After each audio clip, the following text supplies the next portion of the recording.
The Duviri paradox has arrived, bringing a variety of new gameplay modes. Let's dive into the circuit, the closest blend of existing Warframe gameplay with new Duviri twists. I'll show you how to get going, what to expect, and the rewards you can receive. I'm Nick Engineer, let's solve a practical problem.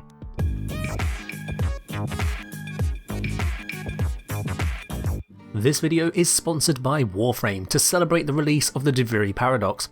If you haven't already, you can download the update for free with the link in the video description. Whether you're brand new to Warframe, a returning player, or a dedicated veteran, everyone can dive into the Duviri paradox with no other requirements.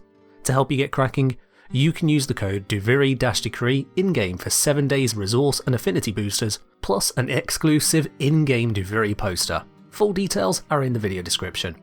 Once you've completed the brand new cinematic quest, you'll have access to 3 separate ways of continuing the Duviri experience, with all of them open to be played solo, with friends, or in public squads, regardless of your account's level.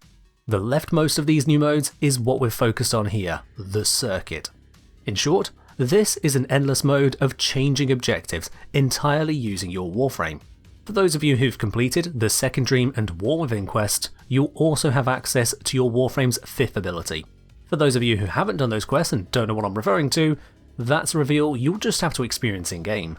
The circuit comes in 2 forms, the normal mode, which everyone can access immediately, and the Steel Path mode, only available to players who've completed every mission on the Warframe Path's star chart.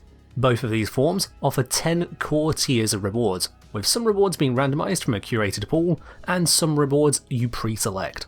Beyond that, however, the 2 modes' rewards are quite different.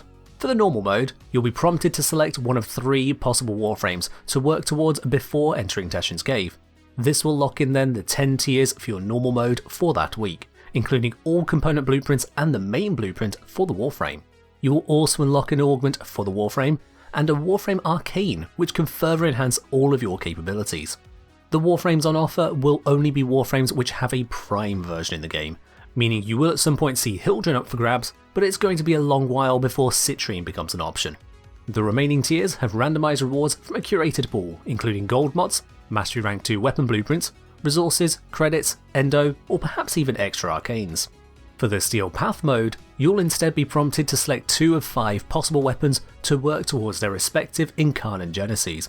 These are upgrades you can use to evolve your weapon, allowing you to teach some old dogs new tricks. Be mindful of your selection. The first one you select will be earned at tier 5, while the second one will be earned at tier 10. You'll be able to use these Incarnate Genesis adapters by taking it, a compatible weapon, and a selection of Duviri resources over to Cavallero after completing the Angels of the Zariman quest. He'll be able to fuse the 2 together, opening up the Incarnate evolution process. A few small challenges later, and you'll have yourself, for example, this evolved Bratton Prime. Just to be clear, I didn't farm this one out already myself. DE have kindly given me access to a test account purely to show you this. The evolved Bratton Prime comes with a new attack with innate heat on its incarnate mode, complete with a very high critical chance, critical damage, and high status chance, powering up a rapid fire AoE attack. In other words, you've got firebomb rounds. This is on top of perks such as additional damage and ammo efficiency while you're channeling an ability, an accuracy buff, and recoil reduction, which will be my go-to choices with this gun. Having a peek at some of the other weapons evolutions, there are certainly some spicy options to play with all around. Now, these Incarnate Genesis adapters aren't the only thing you'll get from the Steel Path circuit. Just like the normal mode, the other tiers will also grant you additional rewards. Tier 2 is guaranteed to give you a new Duviri Arcane, and Tier 9 is guaranteed to give you 25 Steel Essence. This is the only Steel Essence you can get from the Steel Path circuit, because Acolytes do not spawn here. The remaining tiers all have curated randomized rewards, which can include new arcanes, Duviri resources, 6000 Kuva or Endo, Riven mods or slivers, excess adapters, former blueprints, and even boosters. Should you complete all 10 tiers of a circuit, normal or Steel Path mode, you'll be able to continue to play the circuit with evergreen rewards. This means you'll still get your round rewards of intrinsics, resources, and affinity, in addition to new tier rewards. On the normal mode, those tier rewards will be credits and endo, whereas if you're on the Steel Path, you may also get a chance at arcanes.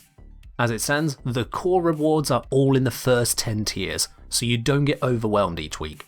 With that all in mind, your chosen reward pool selected, you'll be brought into Teshin's Cave to prepare yourself for the combat ahead.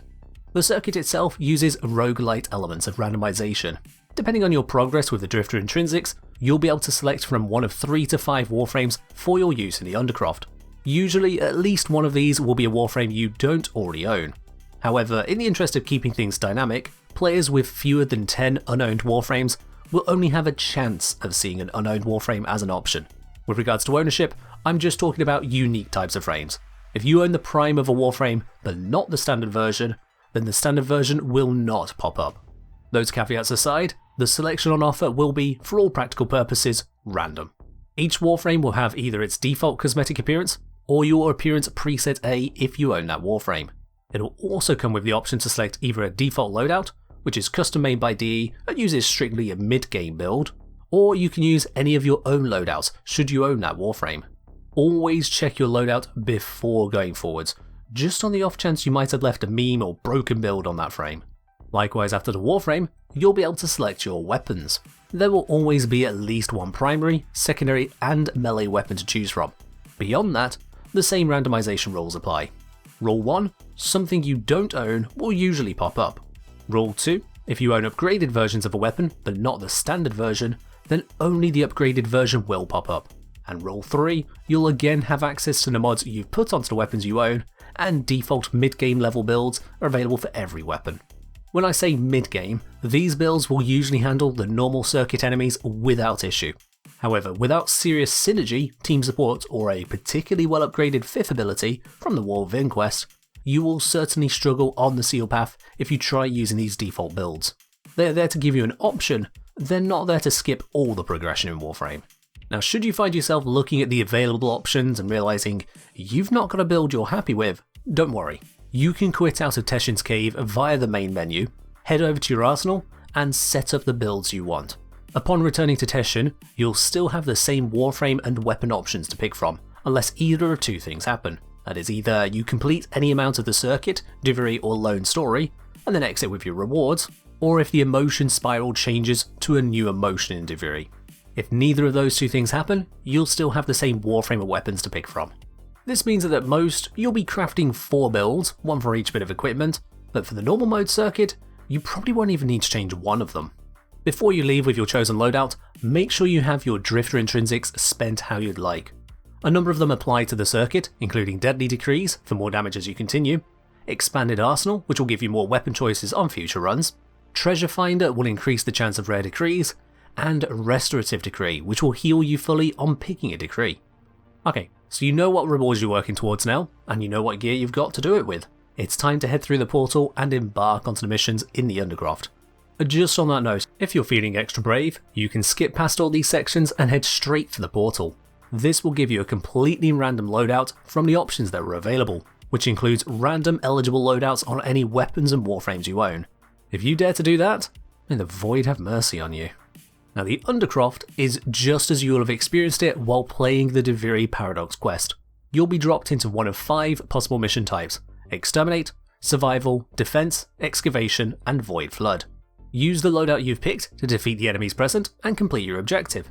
If you completed the War Within, you'll have full access to the abilities unlocked in that quest here too, including any associated arcanes, to help support your randomized loadout. However, any companions you own or any supporting gear on your gear wheel will not be available, so this means no squad restores and no spectres are allowed.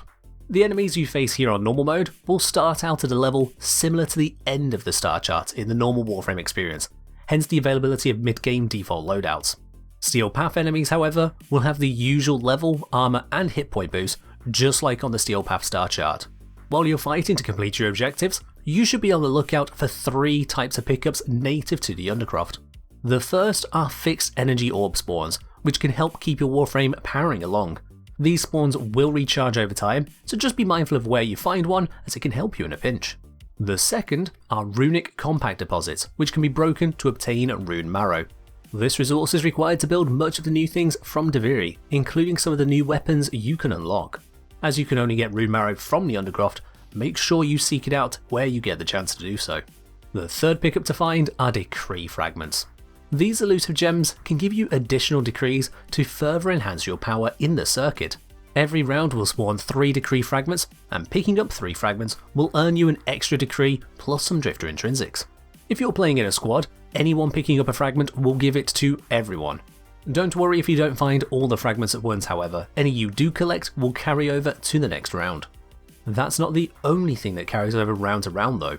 You also carry over your current health, ammo, energy, and any other relevant stats, like stacks on the Nidus Warframe.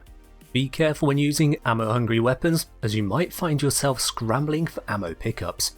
At the end of each round, you'll be awarded circuit progress, 4 drifter intrinsics, a handful of Duviri resources, and another decree to add onto your growing collection.